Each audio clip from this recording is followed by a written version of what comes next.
Imagine, for a moment, a ship, its sails weathered by the vast Atlantic Ocean, arriving on the shores of Virginia in the year 1619. Now, this wasn't the Mayflower. Instead, it was a different kind of ship, a privateer called the White Lion. On board were 20 and odd Africans, individuals whose names were, sadly, mostly lost to history, taken from their homes in what is now Angola. They weren't brought here as pilgrims searching for religious freedom, but rather as human cargo, traded for much-needed supplies by English colonists. These first Africans were not, at least at first, enslaved for life. Their status was actually more like indentured servitude, where people worked for a set number of years to pay off a debt or the cost of passage to the colonies. Some of these early individuals, after finishing their terms of service, even managed to own land and live as free people. But honestly, this kind of ambiguity didn't last long. The relentless demand for labor, especially for growing profitable crops like tobacco, put huge pressure on the colonial system. It was a crossroads. A moment when America could have chosen a different path, but well, the lure of profit was just too strong. The shift from temporary servitude to permanent race-based slavery didn't happen overnight. It was a slow, chilling process, set into law through a series of acts passed over many decades. These laws were made deliberately to strip people of African descent of their rights, creating a harsh and unmistakable distinction based on skin color. Suddenly, a person's freedom, and the freedom of their children and their children's children, would be decided by their ancestry. This legal structure was specifically designed to create a permanent, self-sustaining labor force, justifying the exploitation of one group for the economic gain of another. As the colonies grew, slavery expanded with them. It became the driving force behind the Southern economy, a brutal system creating enormous wealth for a few. Eli Whitney invented the cotton gin in 1793. The machine made short staple cotton processing far more efficient. Cotton became King Cotton, a global economic powerhouse. But that boom tightened slavery's hold. Over 1 million enslaved people were forced from the Upper South to the Deep South. Life on plantations was a daily struggle to survive, relentless labor and constant threat of violence. From sunrise to sunset, men, women, children working the fields under overseers. Overseers often used the whip to enforce discipline. The work was exhausting, conditions harsh, food meager. Enslaved people also worked inside the main house as cooks' maids, butlers. Proximity offered no real protection from abuse. Every part of life was controlled, where they lived, who they could marry. The system dehumanized people, treating them as chattel. They were bought and sold at auction like livestock. Families were torn apart, husbands sold away from wives, children separated from mothers, sometimes forever. Sales were terror and deep grief, tools to break spirits and maintain control. Trauma echoed for generations. Still, enslaved people created communities within slave quarters. They formed kinship networks and new families. They blended African traditions with new experiences, storytelling, music, religion. Through those, they preserved history and humanity. Spirituals in fields and secret worship expressed sorrow, hope, and longing for freedom. Sometimes those songs carried secret messages about escape or resistance. This cultural resilience was a quiet but powerful act of defiance. The story of slavery isn't just one of oppression. It's also, honestly, a powerful story of constant resistance. Enslaved people never simply accepted their bondage. From the very beginning, they fought back in countless ways, both big and small. The most common forms of resistance were subtle, everyday acts of defiance. Slow down their work, pretend to be sick, break tools, damage crops. These actions were risky and often led to harsh punishment, but they disrupted the plantation's efficiency and helped reclaim a bit of control over their own lives. But it didn't stop there. Enslaved people also longed for and sought the ultimate goal: freedom. Thousands risked everything to escape, traveling north toward free states in Canada. This network of secret routes and safe houses run by abolitionists and formerly enslaved people became known as the Underground Railroad.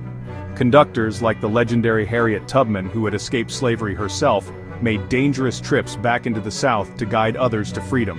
Every successful escape was a victory, a clear sign of the unbreakable human desire for liberty, and a direct challenge to the power of the slaveholders. These stories of daring escapes inspired many who were still in bondage. While escape was usually an individual or small group effort, there were also larger organized rebellions.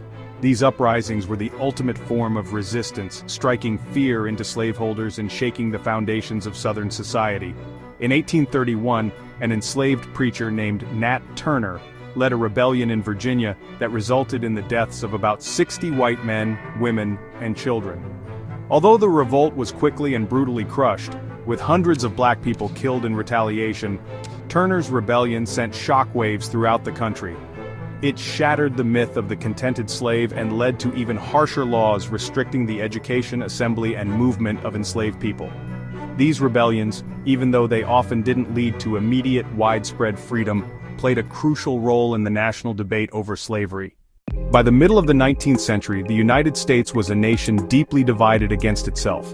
The North, with its industrializing economy, the South, with its agrarian system built on enslaved labor, had grown into two distinct societies with irreconcilable differences. The central issue, the expansion of slavery into new Western territories. Southern states feared free states would give the North more power in Congress, threatening the future of their slave-based economy. Decades of compromises failed to resolve the conflict. Tensions escalated and boiled over with the election of Abraham Lincoln in 1860. Lincoln ran to prevent the expansion of slavery and was seen as a grave threat. In response, 11 Southern states seceded to form the Confederate States of America, plunging the nation into civil war. At first, the North framed the war as preserving the Union, not ending slavery. Reality changed that quickly. Thousands of enslaved people fled plantations and sought refuge with Union forces, forcing the federal government to confront emancipation. On January 1, 1863, Lincoln issued the Emancipation Proclamation. It didn't free everyone immediately. It applied only to states in rebellion, not border states.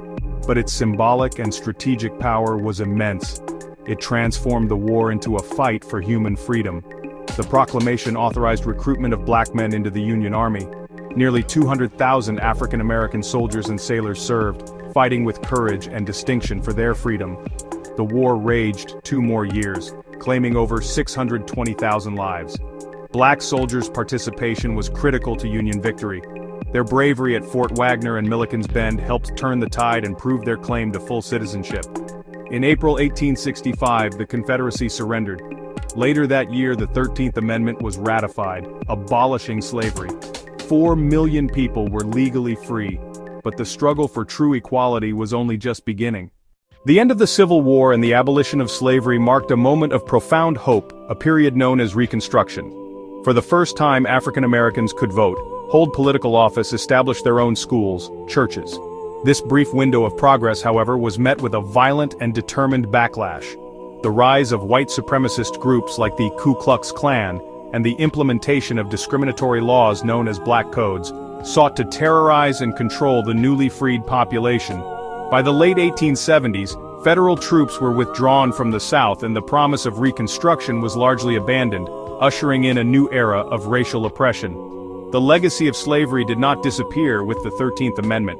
It morphed into new systems of control and exploitation such as sharecropping and convict leasing, which trapped many African Americans in a cycle of debt and poverty that was little better than slavery itself. The Jim Crow laws that followed enforced strict racial segregation in every aspect of public life.